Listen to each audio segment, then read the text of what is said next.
Peace, peace, peace. So I wanted to make this video with regards to the topic of conversation that I had last night at my men's group. We discussed abortion, which is such a unique topic for men truly to be open and honest and have dialogue about. And so I got a lot of questions about the content. What did y'all talk about? We want to know, because again, in the conversation on abortion, we only hear about men with regards to the legislative aspect, which at this time is just pure fuckery that's taking place, right? With the laws in Alabama and Missouri and Georgia, they're definitely infringing upon human rights. You know, we're talking about this is a human rights issue. And so the topic of the nature of the conversation was just about, you know, first we did discuss the legislative piece, and we all agreed, listen, it's bullshit, right? It's bullshit.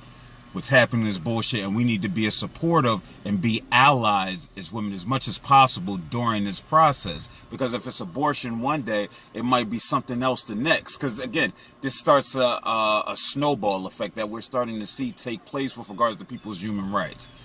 But then we got really into the nuts and bolts of abortion.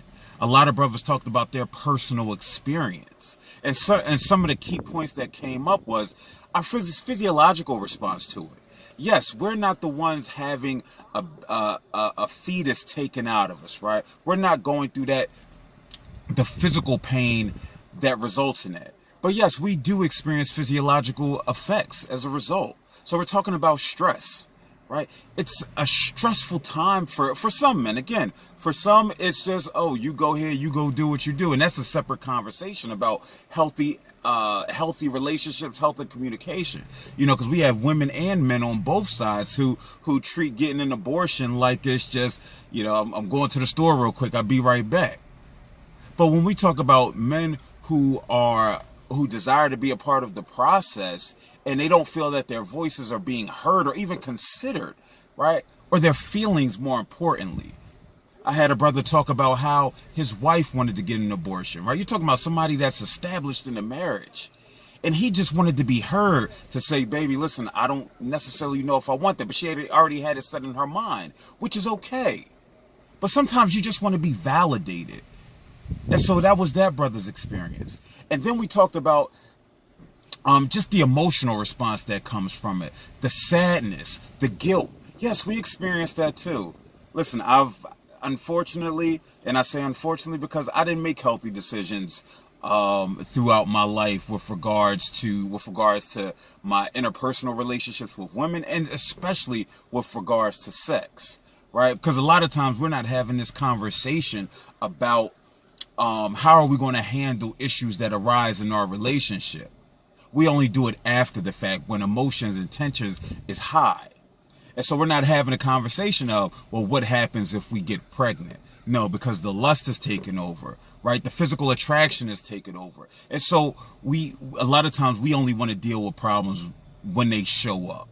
And so we need to be more responsible in having conversations like this. Because ultimately, for a lot of abortions, they might not need to take place if we had healthy conversations, if we practice safe sex. And so, yes, I was one, I've had a few actually. Well, I didn't physically have a few, but they all impacted me, right? They all impacted me, and that I still think about it to this day. That was another one of the things that we all agreed upon, that we still think about this to this day. From the age of 21, where the first one occurred, I still think about it. You think about what if? What if it was the next Malcolm X? What if it was the next me? Like, that was a part of me, right? And then you empathize with the person that actually is going through the physical pain. And so where is our outlet to have this conversation about what's happening? Because you can't go to your homies. Your homies might say, oh, you dodged a bullet, or, oh, that's messed up. And that's it. So we internalize it and we keep it inside. Women have more healthier support systems where they can go and have a conversation with their homegirls. They can emote, right? But what about us? What do we do? Just keep it inside. Some of the brothers that had this conversation, this was their first time in talking about it. And it was cathartic for them because they were able to, again, work through this healing process as they try to learn more about self. And so again, with this topic of abortion, it's so many layers, but a layer that's not seen and not heard and not often given credence is the idea that men feel when this takes place. So if you get nothing from that, again, remember, men feel.